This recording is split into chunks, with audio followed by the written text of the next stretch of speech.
Welcome to the Inside Silverstone podcast, a business-focused podcast covering all things tech, engineering and innovation.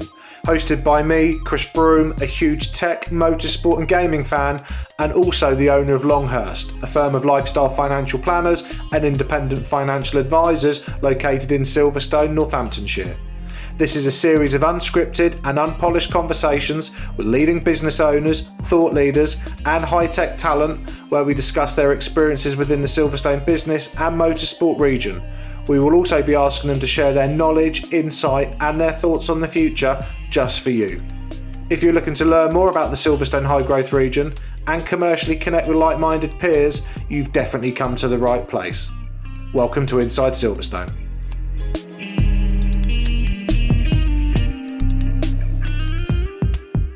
Welcome to the next edition of Inside Silverstone. My name is Chris Broome and I am your host. Today I am delighted to welcome to the show Shai Vyakarnam, who is a visiting professor at Cranfield School of Management, where he is a master and an educator in all things entrepreneurship.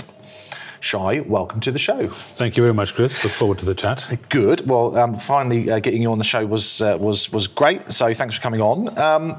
As is customary, as I always explain at the beginning of the show, it'd be fantastic if I can just quickly run through a bit of your career background and a little bit about your education, just so our wonderful dear listeners can understand, why we've asked you to come on. So is it okay if I quickly run through that? Absolutely. Yeah. Okay. So. As you mentioned literally prior to recording, so you came to the UK in 1969, and so presumably that was clearly with family?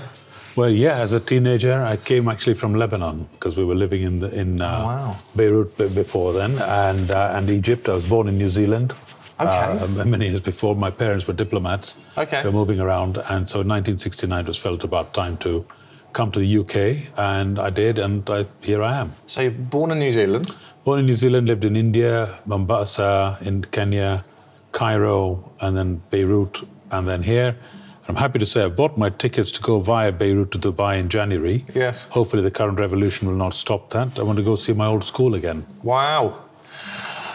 And so in relation to sort of education, talk us through the sort of path from sort of teenage life through to, basically finding your career path. Yeah, teenage life, came to London, 1969. I can't tell you how exciting it was. It feels black and white, of course, when you think back to it. Yes. From there, I decided to do an HND because I could get some practical experience. So I did that in a sandwich course in business studies. Okay. With a year at Mobil Oil, and then including market research and all sorts of other stuff for them.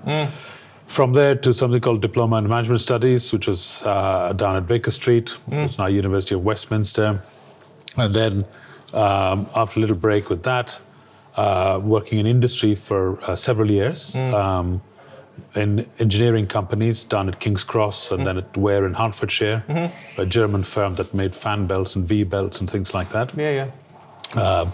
Gave up my company car in order to do an MBA at Cranfield, which is a fantastic year. But at the end of all of that, I thought, why have I been doing all of this?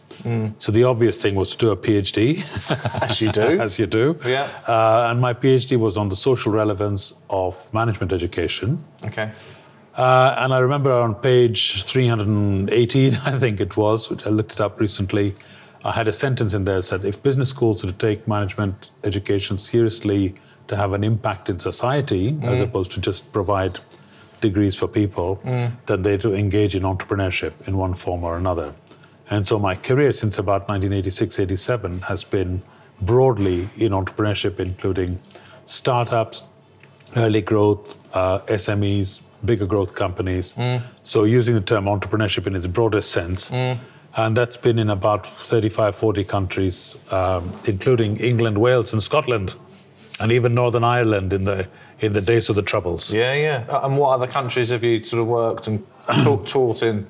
Well, the furthest away was probably the Sunshine Coast in Australia. The coldest was probably in Moscow and in Finland on a regular basis. Wow. The most colourful places were probably Ghana, South Africa. Nice. India, of course, even Pakistan, actually. and a visit to what is now called occupied Palestine, as well, Nablus, in the West Bank. USA from time to time as well, across many of the European countries, about 15 of them. So it's been fantastic. It's been a great life. And so presumably this is where you'd be spending a week or two over there, as opposed to a year or two. You'd be That's right. Be there to do projects and to work within certain schools and universities and businesses, perhaps. So translating a lot of the teaching materials and methodologies into institutions there. So working with universities, technology transfer offices, and indeed working with some companies, working with people mostly, scientists and engineers. In Mexico, I think I went 6-7 times to Mexico City and so on, and transferring the methodologies across to them on how to take a science project out of the lab into the marketplace. And then for the bigger companies, running strategy workshops as part of, say, a bigger program. So in Finland, that's typically what happens. In Austria, that's what happens. So I'm part of a bigger team that delivers, and my content goes into that.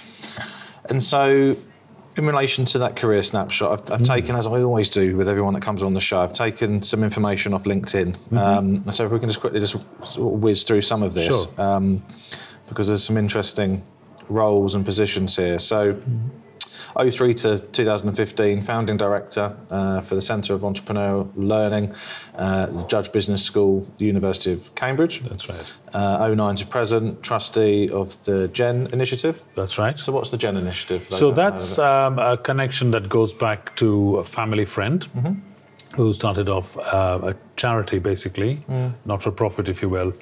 It's called Grassroots Empowerment Network, GEN. That's hence the GEN initiative. Okay. And we are very much a bottom-up type of operation, and we're working in a particular area which I describe as 2 hours from Delhi in India, or 200 years from Delhi. Take your pick. Okay. Really? Yeah. So the contrast is huge, and so we have focused on education for young women and girls. Yes. On health and literacy and so forth, functional literacy, to trying to get them through.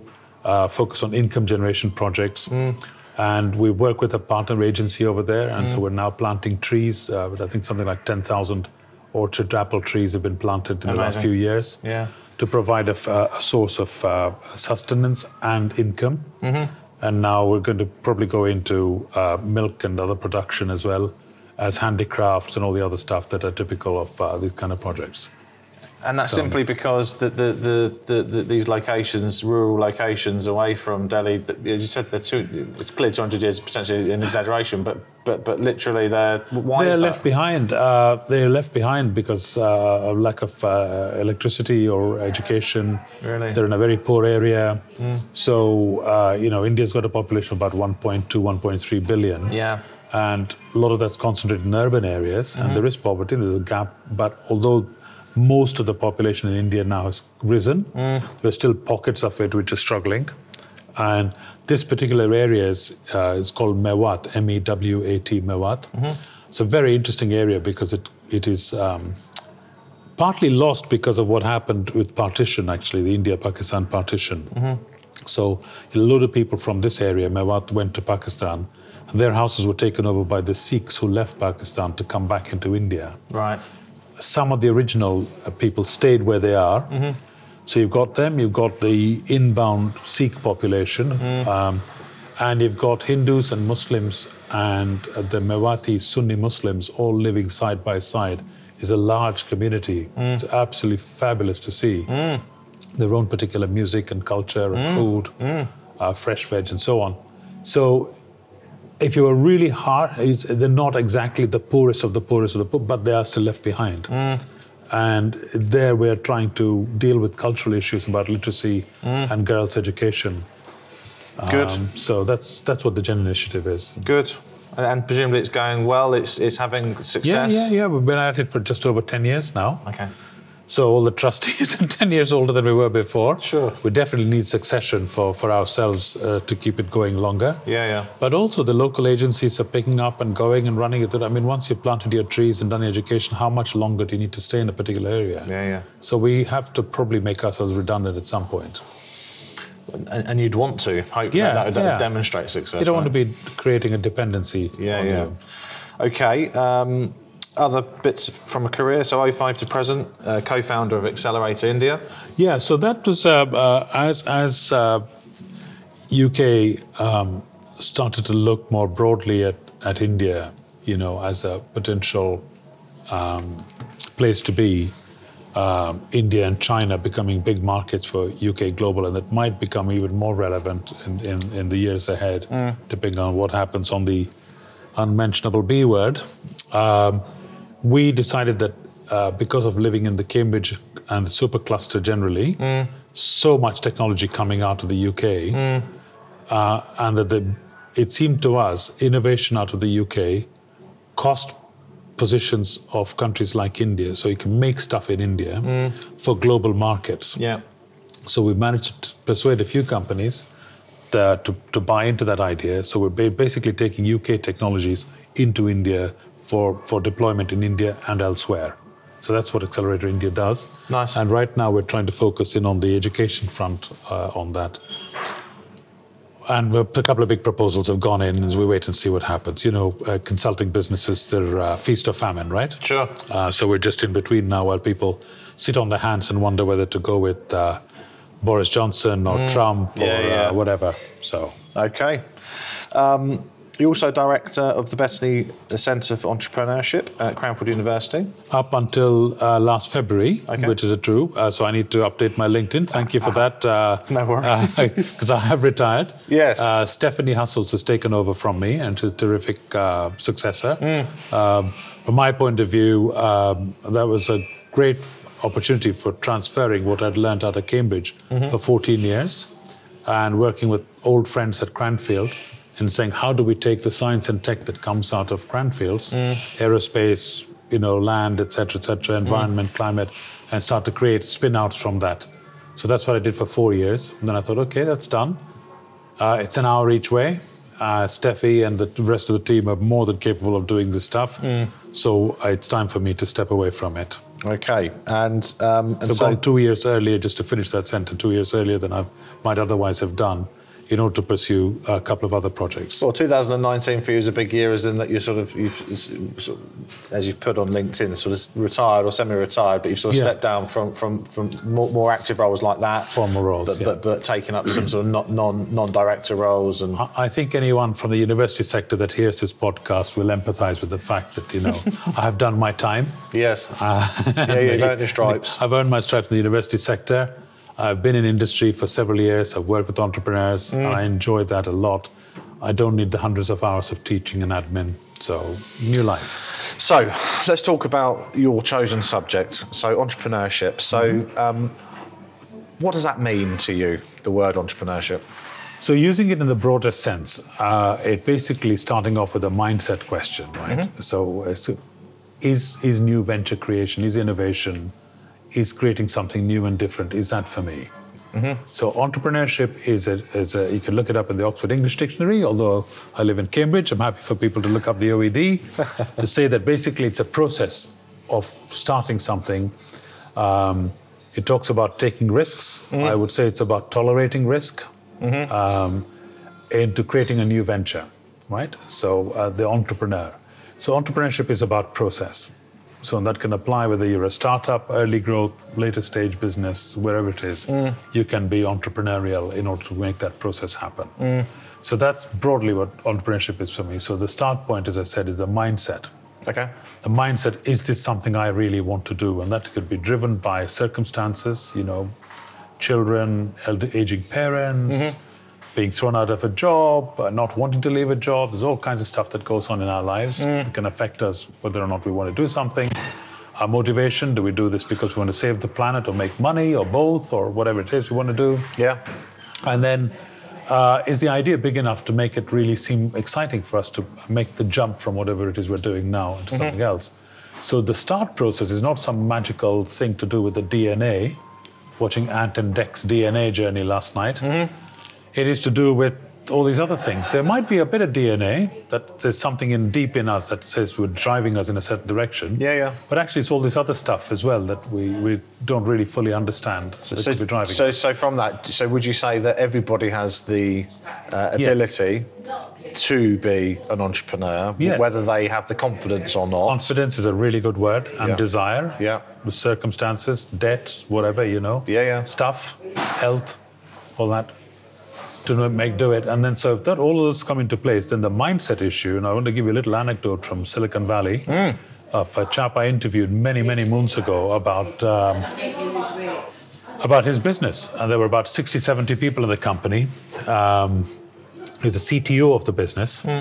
So I was looking at the question at that time between UK growth rate companies and US growth rate companies. Saying, why is it the US companies seem to grow bigger and faster than UK ones? So we coined that as super growth. How come US was super growth and UK was not? And so as part of that question to this gentleman, I said, so you're a smallish company right now, so and what are your challenges for growth? So he looked back across the table at me and he said, no, we're not a small company challenged by growth. We're a big company starting small. Boom. Right? Mindset. And at the back of my head, I thought, oh, what an arrogant so-and-so, right? But because I have double standards, I'm both Indian and live in the UK, I kept a straight face, as you do.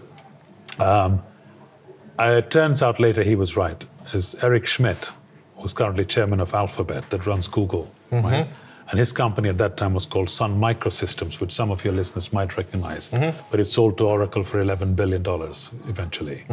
Right? So he had that mindset. We're not a small, struggling company. We're a big company starting small. So for him, hire number 1 or hire number 6 or hire number 155 was not a non-issue. For a small company that's growing, your next hire is like, oh my God, this is so challenging, right? Not for him. For him, it's just easy. So on that note, so talking about hiring and team, so, putting in place the right team. Critical. Internal team, whether it be management, employees, otherwise, can be challenging though, right? Trying to identify the right people.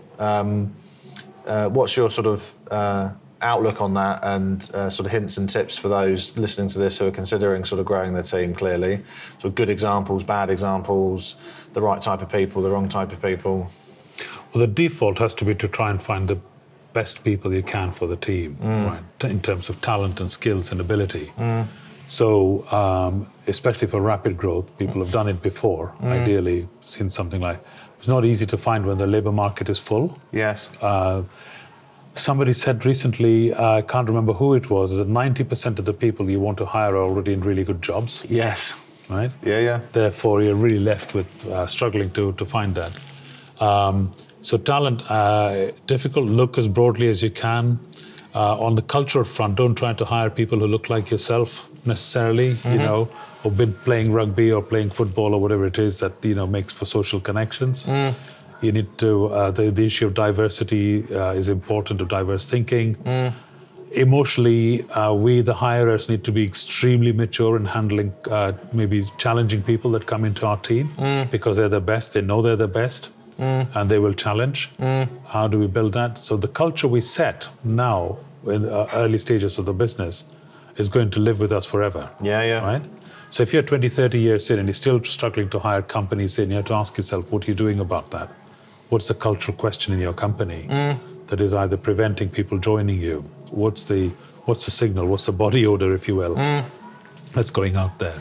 Yeah, I'm just literally in the middle of listening to an ebook by Matthew Syed. So Matthew Syed's new book called Rebel Ideas, which is talking exactly about what you've just said. So diversification. So not looking to bring in people that have the sort of same mindset as you, or potentially have the same sort of background or career as such, but actually to bring on board people that are going to come in from different backgrounds, different generations, different cultures, who, as you've said, will then sort of challenge it. And the example that he uses in the book is the recent England football team who for I think 6 or 7 tournaments, whether it be World Cups or Euros, kept getting knocked out in penalties, and so they then decided to put together a team to look at that and understand it, and instead of bringing on board lots of people that had been involved in football, they instead brought on board people from a wide diverse background, including Matthew Syed, who's a sort of table tennis champion. And so very apt that you would say that. I think critically important to be diverse. So there are probably five points I'd like to just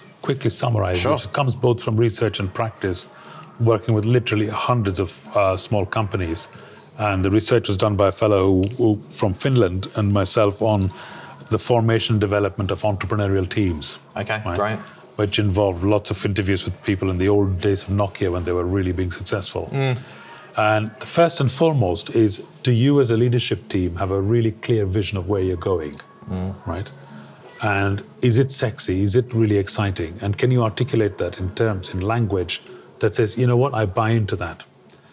Because that's what talented people are looking for.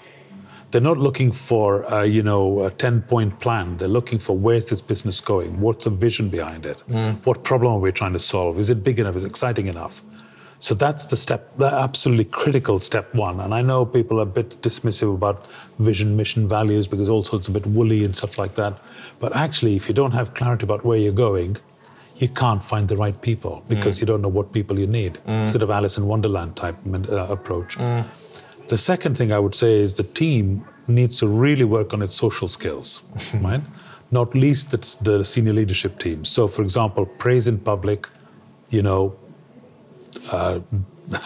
bollock in private, those kinds of things. Timekeeping, managing board, respecting people's space, etc., all those things that we're not taught other than by our grandmothers. Yes. About how to behave with people. Yes. Right? Those rules are really important to life. The third piece I would say is bringing in the expertise you need. A marketing person, really good marketing person. Techie with a screwdriver, really good, wields a screwdriver really well. Whatever it is you need, that talent really has to be solid. Go to the best places for that. And the piece we've just been talking about, the diversity. So hopefully your marketing board or whoever has had experience of 5 or 6 different industries. Yes. Right? Yeah. Not just of he's been in this industry for 35 years, doesn't know sod all about anything else then, right? So we need to have that breadth and depth across the top team. So not everybody's motor racing or not everybody's engineering or metal bashing or whatever it is. They're actually from a variety of different industry sectors in finance, accounting, and what have you, engineering, systems, and so on and so forth. And finally, keeping our promises. Really important. And we should be able to openly call each other out on that. If somebody says, I'll get you a marketing plan by, I don't know why I keep using marketing, but if you get something out to you by Thursday, 4 p.m., it's done Thursday, 4 p.m. Yes. Not which Thursday, this Thursday. So that builds trust in the team. Without that, it all falls apart. So that would be my star team kind of concept, and I would work around that with all sorts of, tools that are around with us, with bell bins and Myers-Briggs, bloody blah, all that stuff. And so keeping on the theme of teams, how important are professional advice teams around an entrepreneur and around that business and that board? So, professional advice teams being for the benefit of our listeners, solicitors, accountants, financial planners perhaps, but business advisors, people that have been there, seen there, done it, advised others. How critical is that from day one?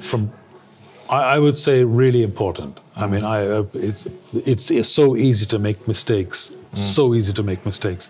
Why would you not want to pay a professional advisor who knows the game to advise you?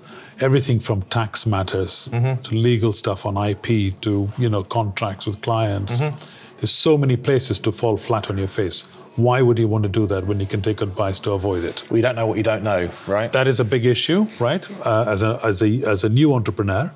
So for which you would want to probably, if you can find them, a good quality chairman or mentor. Okay. Who has been there and actually been there and done it before. But how do you find? So I never had a mentor. I wrote about this a month or two ago. So I've never had a mentor, and so I've learned through sort of self-funded education and what I call the bumps and bruises method, which is just learn as you go, positive life scars, which are these grey hairs on my chin. But how would someone, whether they're a young in age, i.e. they're someone in their 20s or perhaps 30s launching a company, or perhaps they're a bit more senior in their 50s or older, how do you find somebody who you can trust, who can sort of help guide the ship or have a hand on the tiller to make sure you're heading in the right direction? How do you do that? So you said something very important to begin with, is that you have been through life school, right? Yes. And you didn't take on a mentor, or you haven't had one. No, never had the. So the question would be, without it becoming personal, is let's say, first of all, we know we want a mentor. Yes. Right? It starts off by saying, wouldn't it be good if I had a mentor? If I had a mentor, I would start avoiding these mistakes or make fewer of them or make different ones each time. So it starts off with the process, I want a mentor. Then we can start looking for it. And that's much harder, of course. But first, the desire. Second step, finding the mentor, is going off to networking events. You are hoping to become the CEO of your own company at the early stages, or you are the CEO of a company. Therefore, ideally, you want somebody who's a few years ahead of you in terms of experience of having been there and done it, taken a particular pathway. So then you would take that person, not necessarily formally as a mentor or chairman, but you would go and have a dinner or lunch or something every so often and just get some insights from your peer group, other people who've been there, done it. Frankly, that's what happens at Cranfield on the business growth program. That's where the one-to-one stuff happens with CEOs meeting and talking to each other. And then you say, okay, I actually do want to have somebody who's a mentor. Then you really need to be selective on this. Yes. And you need to find that the mentor cares about you becoming successful in your business. It's almost like a coach, but not a professional paid coach, but it's somebody who's willing to give their time to you a few times a year, a couple of phone calls, whatever, and is not there to issue you an invoice immediately. Well, what if, so let's say you did find somebody and you thought, okay, I trust them, I think they'd be a good role model and a leader for me and a coach, but then they ask for money. Well, if they ask for it straight away, I would just back down and say, I'll come back to you. Okay. Right? Because that's consulting, which is fair enough. Yes. Right? And you might want a consultant to come and help you. Or you might want a professional coach, in which case you'd go through one of these coaching agency type places because you're dealing with something really difficult and thorny, or somebody's recommended somebody to you.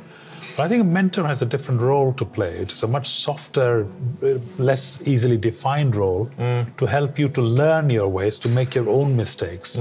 Sounds like a coach, but they come with a bit of expertise in your area. A coach might come from a psychology background and help you to work things through as a generalist. Mentor, I suppose, in the business world would be somebody who's been there, done it before, guiding you to avoid mistakes in your particular role as a CEO or whatever it is you're doing. I am very wary, especially in the early days, that people should ask for money straight away.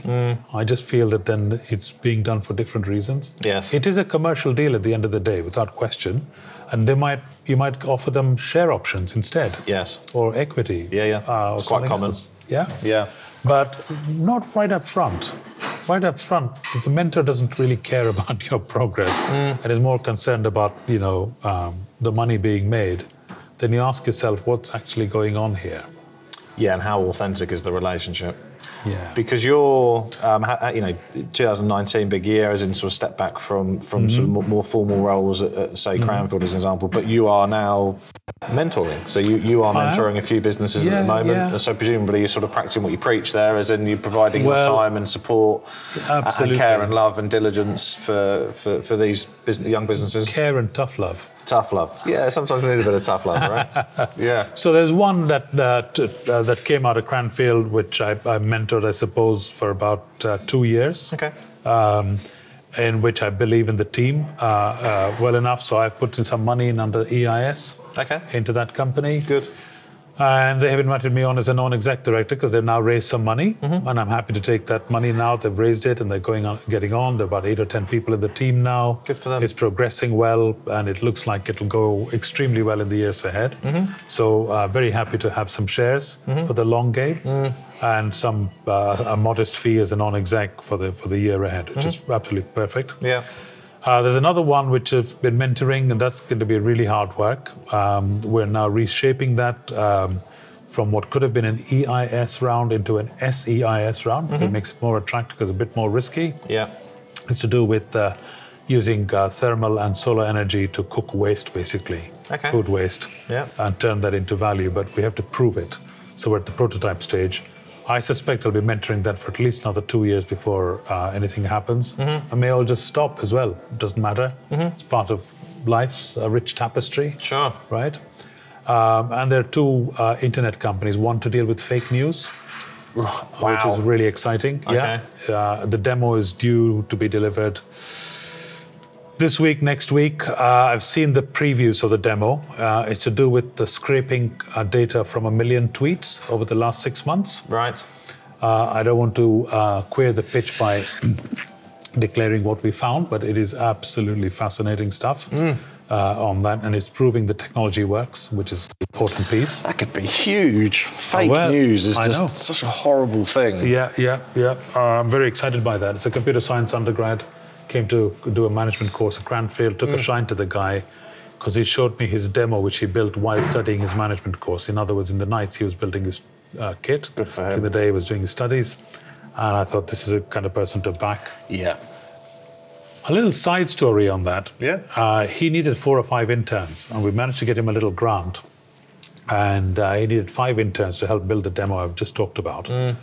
So what he did was he put an advert out in India, because his brother's over there, saying, we need 5 interns.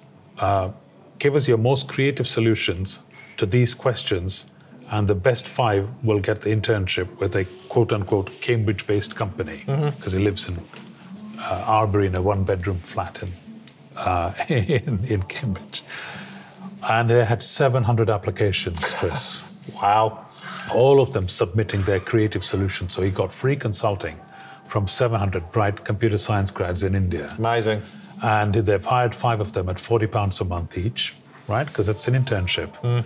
And they're building the demo, and they've made huge progress in the last 4 weeks from talking about it to actually doing it. Amazing. So including building a tool to scrape the million tweets and find the patterns in that using AI. Watch this space. It's incredible. Amazing, isn't it? Talent. That's what I was talking about earlier. Brilliant. So you've written a book. We've written a few books with some academic friends. Yeah. So the 2 books that are most relevant to our conversation today. The first one we just simply called Camels, Tigers, Unicorns. Okay. It's called what again? So Camels, Tigers, and Unicorns. Okay. Rethinking Science and Tech Innovation, right? So that's the subheading. I'll explain that in a moment. The second one is a practical spin-off from that book. It's simply called the Scaleup Manual. Okay. So the Scaleup Manual is the one that we're working on now, because we want to try and help companies from the very early stages through to very mature companies to scale up through 3 different chasms, right? So for early companies, chasm 1 is just proving your product works and that you actually can find a proto customer who might be willing to pay you for it. The second chasm crossing involves actually building a full-on business model, business case for the company, developing it across about 12 different management challenges, which we call vectors in the book. And the third one is the scale up, the go for growth, which is primarily about actually making huge sales. So you need a simply operational team with a really good quality sales management process in place to go for growth. So the early days, you have very few customers. To the end, when you've matured, you have hit as much as you can of your what we call C max, the total number of customers you can get for your market space. You've hit all of that over a particular time scale. That was based on a study over about 7 years. I was studying something like 309 companies in the end, the data from that. Okay. So it's not just about storytelling and case studies, which is what, frankly, many management books are about. Ours is actually data-driven. And so we've got now an online platform that's coming together where people can do a diagnostic on where they are on their journey, look at what their challenges are, and then turn up to master classes and things, which I've talked to Pim about, Pim Van Barsen at the STC, and possibly running maybe a Scaleup Academy jointly, where companies say, hey, you know what, we actually need to grow through this in a systematic and proper way. So I'm hoping that the engineering sectors and the more science and tech sectors across the so-called supercluster that extends in a banana shape from Cambridge through to Oxford, including, of course, Silverstone, Cranfield, et cetera, would take a shine to this kind of thing, saying this is data-driven, it's thorough, it's methodical, and it's not just random arm waving in a Frank Sinatra School of Entrepreneurship way. Yes. To make our steps forward. So we're putting some blended learning alongside that, so some online content materials to support all of this. We've done the first pilot project with, guess what, the European Union, EIT in the food sector. It's working. The second one is with the equivalent of a catapult, the original Fraunhofer institutions in Austria. So we're running through 10 scientists over there.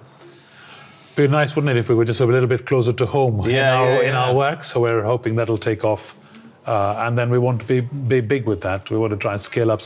And so presumably that's for next year, hopefully, that will take off. We're building it all together. We're learning the lessons from the two. We've got 2 instruments now, which we've built and we're testing. Yeah. We want to learn the best from what I would call the light touch version, which is coming out of the Fraunhofer institutions in Austria, and the full cholesterol versions, which we've built over here in the UK. And the best lessons from both will be melded into a full-on, simple, good user experience diagnostic tool for companies, which can then be used for workshops, seminars, internal consulting, etc. Okay. We'll need a full house of mentors to be able to see that through, or coaches, if you will. Yeah. So that's exciting. Look forward it is to that. Actually. It is very exciting. And do you think professional advice firms could join that? Because that's, for me, it sounds very interesting for Longhurst. So yeah, I think that. So what we will need eventually is on these so-called 12 vectors. If I give me 2 seconds on that. Yeah. 4 of those are external facing. These are the things that companies need to do to look at their marketplace. Okay. What space do we operate in? Distribution channels, etc. So that's one area.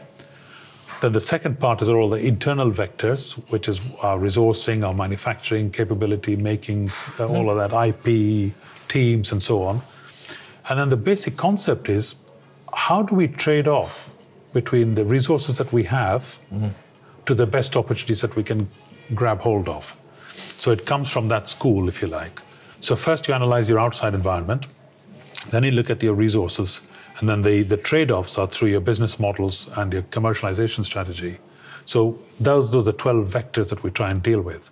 So absolutely there is a requirement for specialists in each of those 12 vectors to play a clear role in sharpening things up as they go along. So we have to figure out how to talk about commercial. We have to figure out the commercial model by which everybody operates on this. Yeah, well, I'm also sorry if I misinterpreted what I just said there. So, or I've not positioned it. I meant as in for a firm like ours to go through that. Absolutely. Submit yourself for that course. To scale up your own scale. Yeah. Absolutely. Because we obviously advise a number of businesses on site and a number of the owners and executives on their own corporate and also personal financial planning. But we as a business are growing quickly, and so going on something like that would be of interest to me, as I'm sure many other sort of professional advisors connected to the STC. So I think this. I believe I wouldn't I? Otherwise, why would I be doing it? Sure. Is that ours is a holistic approach to taking this forward. Yes. We have compared ourselves to the main competitive drivers in this area of growth tool sets, if you will. So the classic ones are the business blue ocean strategy, business model canvas, the growth mapper from Oxford, the innovation, and so on. And we map them across our vectors and our sub-vectors, importantly. All of them do a fantastic job, but they all do partial jobs. So you were asking earlier about the role of professionals and how to grow. So what happens and the unknown unknowns, right? So you've got the supply chain guys, you've got the market logistics people, you've got the accountants, the finance, the legal, all of them providing really competent advice to one of our vectors. Now, if you're the CEO or a team of a company, you want to take a full view of your 12 major vectors and all the sub-vectors, and therefore understand your known knowns and your known unknowns, if you will. I'm sorry, Donald Rumsfeld, but there it is. Yeah. And then when you have a clear idea of all the things that you need to do and where you need to prioritize, which is what our tool set will advise, then you can go find the professional services that you need to help you specifically with the challenge that you face. Yeah. So I think that's probably the merit of what we're building. We'll look forward to seeing how that develops. We've mentioned the supercluster, which is a term that Ross Bird, our friend at Silverstone Park and MEPC's penned. And so the supercluster sort of spans from Cambridge, Cranfield, as you said, through to Silverstone, Milton Keynes, and then down to Oxford. For those that aren't aware of the supercluster or the high growth arc or whatever it's sort of referred to, what is it? Why is it important? And if we sort of throw the dreaded B word into that, Brexit, sort of how critical are these centres of excellence and these clusters in both sort of the growth of the economy, but also the development of leading experts, whether it be in pharma, life sciences, engineering, technology, etc., etc.? Well, I think, first of all, any cluster is important. And when it's a supercluster, it gets even more exciting. Primarily because if you, as a business, want to try and grow, start up and grow, you don't want to be in a dead zone, right? You need to be somewhere where you can talk to other people, find the talent, do things that work. Because this is where it acts as a magnet for talent, acts as a magnet for creative companies to go to. And in a way, it kind of harms other parts of the country because people don't go and establish themselves there. So as a lesson for the world, it's important that they focus on the clusters. This is not a new concept. Right. Bear in mind that there's something called the Silk Road or the Spice Route. Yes. Been going for at least 6,000-7,000 years, if not longer. Yes. And there is a supercluster of the spice trade just in Istanbul or Constantinople, all its terms. And so it is following that pattern, and it is really important to be part of it. And I've seen people trying to start companies. One the other day that I saw, I'll just say in a European country that's trying to do multiple drones with single operator type business. And they're just in completely the wrong country, wrong cluster, because there is nobody else around them. They've had an idea, they've done a PhD. It'd be brilliant if they could do something, but they're in the wrong place. Right. They need to be somewhere probably in the Silverstone / Cranfield environment where they would have access to customers, they would have access to demonstrations, other talent, and so on and so forth. So cluster is really critical. If you go for medical technologies right now, I would probably actually say Helsinki, right? Because there's something that's coming out of there for some strange reason where that's what's going on over there. It's something called vertical. People have established and it's growing. Obviously, you would have Cambridge as part of that, and Silverstone and Oxford, clearly. But there's also other parts of the world in which these things are happening. But in our own UK context with the supercluster, it's really interesting to see also the GDP contribution that it probably makes to UK economy and how it demonstrates the role of innovation and how it almost doesn't matter what the politics are around the world. Exactly. That it can grow big and strong because it is creating products that people want. Well, the point with capital markets, and I've got a fantastic slide that I send around to the households and clients we work with from time to time. And so when Boris Johnson got in, I sent an image that showed that the UK equity market since day dot through the present day, and the different red and blue zones, i.e. Labour or Conservative, and the output, the data. So we talk about the data shows that capital markets don't give a toss who's in charge of the country because capitalism works. Companies are going to continue to innovate and grow. Invest in technology, invest in their staff, etc., etc. And so you're right. I think, frankly, hopefully with the whole Brexit noise, once we're sort of through it, life gets back to normal. But it's in a slightly different way. Silverstone Technology Cluster, which you are an ambassador for. Yes. Why did you become an ambassador for the STC, and how important within the super cluster from Cambridge to Oxford do you think the STC and all the businesses that are part of it sort of form? Well, I think two reasons for why I became an ambassador. Ros asked me. Fine, so if Ros asks, you do. And you don't say no. You do not say no to Ros, no. The reason I don't say no to Ros is because she's a grafter. Yes. Or the high integrity grafter. You don't say no to people like that because they have a vision and a passion, and you want to be supportive of that vision and passion. So it's very personal, right? But having taken on that, logo, if you will, of being an ambassador, why do I sustain it beyond the personal reason is because I think it's actually trying to do something quite important, trying to provide a bridge between different parts of the cluster. To its southwest, I suppose, would be the Oxford one.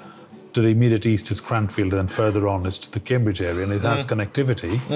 And it provides a lot of really high-quality engineering solutions, practical solutions, that are actually relevant to the deep sciences that might be coming out of these university environments.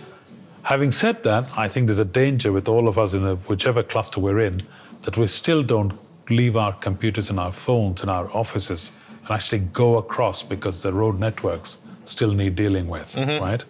And so I can see on a day-to-day basis, for example, opportunities that arise out of Cambridge or even out of Cranfield, and I think it'd be really good if they met so-and-so from Silverstone. Yes. And I think, how do I make this happen? I would ask them to schlep across an hour and a half worth of traffic to do this on a speculative basis. Or indeed the guys from Silverstone to come out of Silverstone to meet people in the other parts of the cluster. So the more we can do that, so I'm now going into the future of a supercluster, to make it really effective, we need to find a way where we're seamlessly connecting. And whilst we're ever waiting for roads and trains and aeroplanes and all sorts of other things to happen, I think your work with podcasts is important. Yes. I think you need to reach your podcast out through the supercluster, if possible. Roz has said the same thing about connecting with Cambridge and to run a similar idea there. Well, or make sure that you have the Cambridge crowd on your podcast. Yeah, we start interviewing them. Yeah, and possibly through Tony Quested at Business Weekly. Okay. So presumably you can help connect the dots on this? Yeah. Well, let's make it happen. Yeah, and probably people in Oxford area as well that you can connect up with. Yeah. And so that's one mechanism. The other mechanism is, I don't know, some kind of virtual business network of some kind that helped to form Cambridge Network. Yes. Could possibly be creating a supercluster thing that, all the companies in the particular geography, if you will, of the supercluster are members of, and trading information and share ideas and so on. So some kind of network. Well, and let's speak to Roz. I think that's a very good idea. Even just getting together and having physical networking events, even here where we're recording this podcast. Seems to work, right? Why Boston? It's halfway between here and Cambridge and Silverstone, clearly. So highly endorse that. We've been on the podcast 45 minutes. Hasn't that gone quickly? 45 minutes. And if you're still listening, congratulations. Yay! So 45 minutes is pretty average for this. Before we get on to some of the last questions, some of the fun ones, certainly about embarrassing mistakes, we've clearly covered off a lot of the practicalities and things people need to be thinking about from a sort of entrepreneurial perspective, whether it be building an internal team, your external team of advisors, through to mindset and behaviours. But you mentioned something earlier about sort of your journey and your sort of phase of life now where you're focusing more on words such as happiness and purpose, which resonate with me very deeply. So how important, so for those that are listening to this who run businesses or thinking about running a business, it's all well and good being successful, it's all well and good working really hard, it's all well and good following a vision, but how important is making sure that you're following your true sort of life purpose, and also making sure that you are truly happy, not just happy on paper, but actually emotionally happy? How important are those two things? Well, they're critical to personal health as much as anything else, actually. As a dear friend of mine is a biochemist, has been thinking and writing about this for a long time. He holds various patents and things, and he's talking about how we're all living longer because of the advance of science and sanitation and all the rest of it. But the question is, can we live longer, not just more healthily, but also more happily? There's no point living till you're 80 and being a miserable old kid, right? Or 95 or 102 or whatever the number is. But are we happy with what's going on? Are we healthy? So I think making sure that we live longer happily and therefore healthily is a start point, and beginning to think more about that, maybe because of my own stage of life, but also having seen it around me a lot, But one of the things, without making this interview really excruciatingly long for the listeners, that's fine, is to say purpose is probably for me the starting point of being happy. Am I actually on purpose? So one of the reasons for retiring was because I felt I'd done all I could with that. I was content with what I'd contributed in the university sector, a long haul. And I thought, what am I going to do next? What am I, it's not just about now retiring and playing golf, shoot me in the head if that's all the happiness is about. It'll be quicker. It's about saying what it is I'm trying to do. So one of the things I am doing in my spare time is to set up an Innovation History Society. Okay. for Cambridge, understanding how Cambridge has grown to what it's grown to. Nice. And that's enabling me to meet loads of people and do all that. And actually, maybe I'll end up making contribution to creating a platform on which future research can be done in this area. So that makes me really happy. And the other thing is mentoring these young entrepreneurs. That's a great joy. Seeing the commercial success of companies, all of that sort of stuff, listening to music and all of that. I have to do something about my food and my weight, and that'll make me happy. Don't we all? Yeah. But I guess the summary for that would be something along the lines of a statement which actually I now use on the back of my business card, which I can give you, Chris. Yeah. Let me read it out. Yeah, do that. When your mind is full of little thoughts, where is the space for big ideas? Right? So if you want to be happy, you want to declutter your mind from crap stuff that gets in there. And fake news. All of that. Fake news and just getting irritated, road rage, nonsense stuff, which doesn't matter. Addiction to Amazon Prime, shopping, it's just so much of a nonsense out there that we can distract ourselves. Lots of noise. So just focusing on those few things that actually make a difference to yourself, whether it's your health, your purpose, your career, your company, your colleagues, your teams, fix on a few of those things and do them well, and that makes you happy.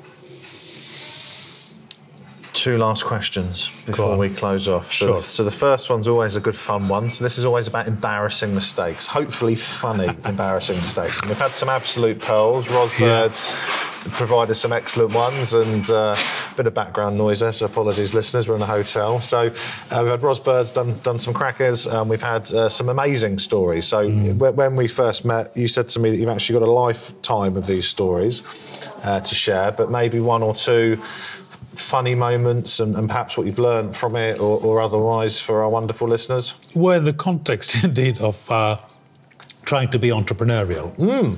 So in my 20s, soon after coming to the UK in 1969, I thought I'd really give it a go. We lived at the time in Golders Green in northwest London. Yeah. So not far from us at the posh end of town, Hampstead. So I walked up and down Hampstead. My mother was a musician, and I had got her a concert tour across Europe with something called Jeunesse Musicale. So she played an Indian instrument. So off she'd gone to Europe. That's another story about how I got that concert tour, but never mind. So when she went, a friend of mine persuaded me that wouldn't it be exciting to make and sell candles? Okay. And so I thought, yeah, so why not? So I tried to make candles. He taught me how to do them in my mum's kitchen in Golders Green. And I was flogging them to the restaurants in Hampstead. Okay. Scented candles, red and green with sand on the outside. Really nice, actually. And when you're in your 20s, you get distracted very easily, and your mind is full of little things. There is no space for big ideas. Yeah. So I forgot I was making candles, and I was watching. It was probably something stupid like Crossroads. Okay. There was a TV series, a soap opera, a bit like the kind of genteel version of How Old Are You? Anyway, it doesn't matter. And so, of course, the kitchen nearly caught fire because the wax started burning. Really? Oh my God! So, but it didn't burn down. No. So that was the end of my candle making career. God, life could have been very different for you. It could have been a world-leading candle maker, or be homeless. My mum came back, right, from a concert tour in Feel France. the wrath of mother. Come back from More my dad. It would have been. There was that, and then I decided to try minicamping in the evenings in the middle of my HND. Okay. Why not, right? You want a spare car. A few more shillings. Dad was home from work. His car was sitting there, free. I'd finished my lectures, my homework, and so on. So what am I going to do watching television? So I got up, joined a local minicab company, got the radio set installed, very exciting. Roger, over and out, and all this other stuff, car 3-1, blah, blah, blah. So I was going back and forth around the Golders Green, Kilburn, Willesden area. And I would work till about 1-2 o'clock in the morning. Wow. Come home and then go off to college by 9. So typical Asian type thing, right? Hard working, all that. One night I picked up 2 young ladies. I think it was from where was it? Yeah, it was around the Kilburn area. And dropped them off at this huge tenement thing near the underground station. And they said, yeah, that's like £1.25 or whatever it was. And said, they don't have the money. And they offered me their services instead. Oh my God! Which obviously you refused. Totally. They were they were off their heads. They were on something for sure. Right? Yeah. And there's just absolutely no interest in their services. And to which they then slapped me on the head and spat in my direction, and then stepped out the car and went off. Oh my God! I thought, this is no fun. So I went back to Dad, you can have the car back, and take out the kit. And that was the end of your taxi My career. minicabbing career. So that's about 3 or 4 months. So you could have been a world-leading candle-making taxi driver. but actually ended up being rescued. A master and a world leader in entrepreneurship and coaching and mentoring. Well, and I was rescued. So I guess the lesson is that give it a go, for God's sakes. What's to lose? Yeah, right? what have you got to lose? What have you got to lose? But You learn. It's life But then lessons. trust your gut. If you realise it's not the one for you, You stop. you stop. So that neatly leads on to the very last question, which is... your one bit of life advice for a younger version of yourself. We know we've got a number of students listening to the show from local colleges and schools within sort of South Northamptonshire and North Buckinghamshire. So if you're going to take yourself back to a sort of 16, 17, 18-year-old version, a little younger, what's the one lesson, one pearl that you could provide? Just go off and do it, mate. Give it a go. That's it. Just go off and do it, mate. Boom. Yeah. Shai, thank you so much for coming on the show. I'm delighted that we finally got you on. I'm going to make sure in the show notes we provide your contact details, but also 1 or 2 web links to, clearly, things like Cranfield, or links to the books that you've produced, plus anything else of interest. And clearly, look forward to finding out more about work you're doing with PIM and the STC regarding potential sort of coaching courses and otherwise. And certainly we need to be talking about connecting sort of the podcast to Cambridge and Oxford. The wider cluster. Wider cluster. And we can talk to Ros potentially about that as well and do some sort of collaborative initiative with that. So thank you for coming on the pod. Thank you very much, Chris. The Inside Silverstone podcast is produced by the team at Longhurst for the benefit of those with a passion for all things tech, engineering and innovation. For more information, please visit longhurst.co.uk/Inside Silverstone, whilst also remembering to give us a 5 out of 5 star rating on iTunes. Please note that neither Chris Broome or Longhurst work for Silverstone Park, Silverstone Circuit or Silverstone Technology Cluster.